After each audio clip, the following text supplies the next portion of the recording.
We never really expected anything from Richmond. In fact, we didn't expect anything from this world, let alone this college and the dry, barren city that encompassed it. We were two uncommon human beings whose focus was not on the past as to the regretful, or the future as to the hopeful, but on the present as to the deliberate. As we awakened from our mental slumber and blossomed with every conscious decision we made, so did Richmond in all its Midwestern glory. 10 nights. For 10 nights, we roamed the familiar streets of Richmond and reveled once again at the magnificence of living in the moment.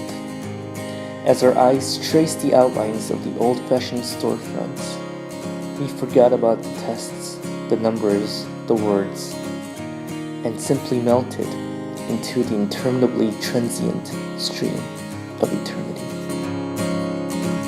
We tasted the finest pancakes in Richmond and prided on the fact that we were honest with ourselves, that we didn't conform to the shallow standards of the general mass and stayed true to our lives of deliberation.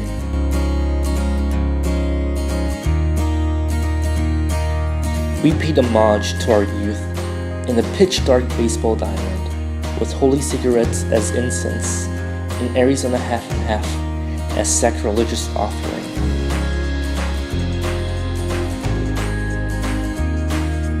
We braved fiercely chilly winds for late-night donuts to prove, only to ourselves, that the smallest of temporal pleasure was worth the strenuous effort.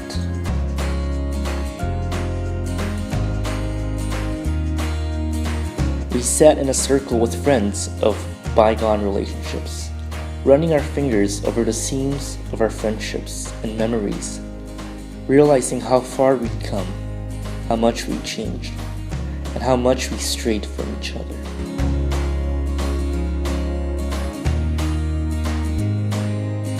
We frolicked on a rainy, empty 6-lane as tumultuous laughter flooded out of our stomachs and filled every corner of our vision in visceral flashes of uncontainable joy.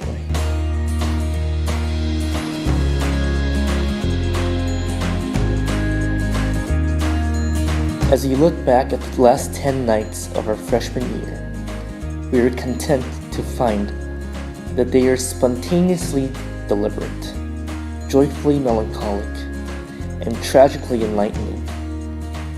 They are the culmination of our tireless efforts to be responsible to the present.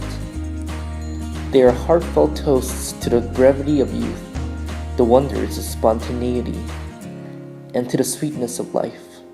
Oh, the great succulent life that we so dearly wish to squeeze every drop out of and cut down to the smallest, most deliberate factors possible.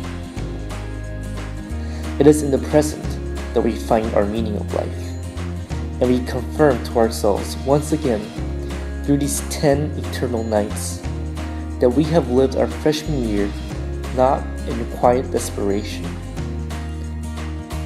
but in confident deliberation.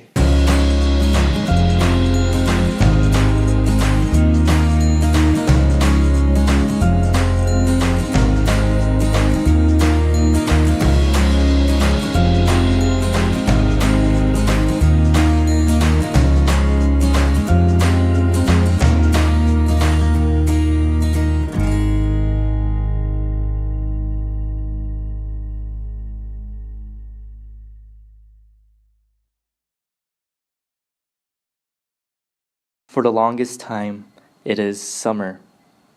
It is summer the way jazz saunters out of the radio, the way hot rain falls nonstop. I close my eyes, hoping it'll never go away.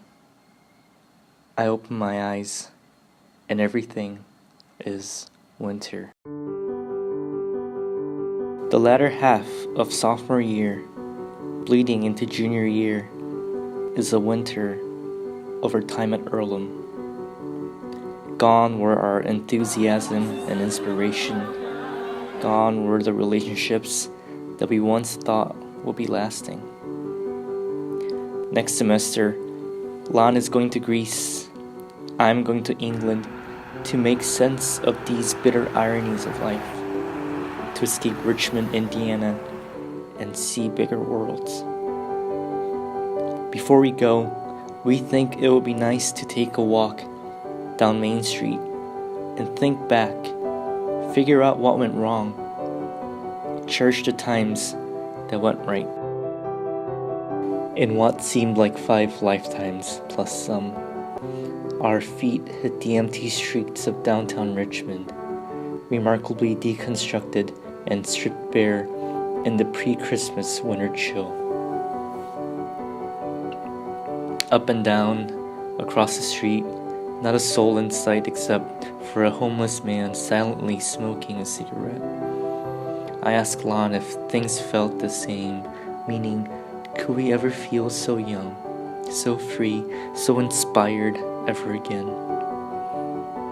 The answer, no, meaning yes, meaning things will never be the same, meaning look at those bare trees with spiraling Christmas lights. Look how beautiful they are. Look how beautiful we are.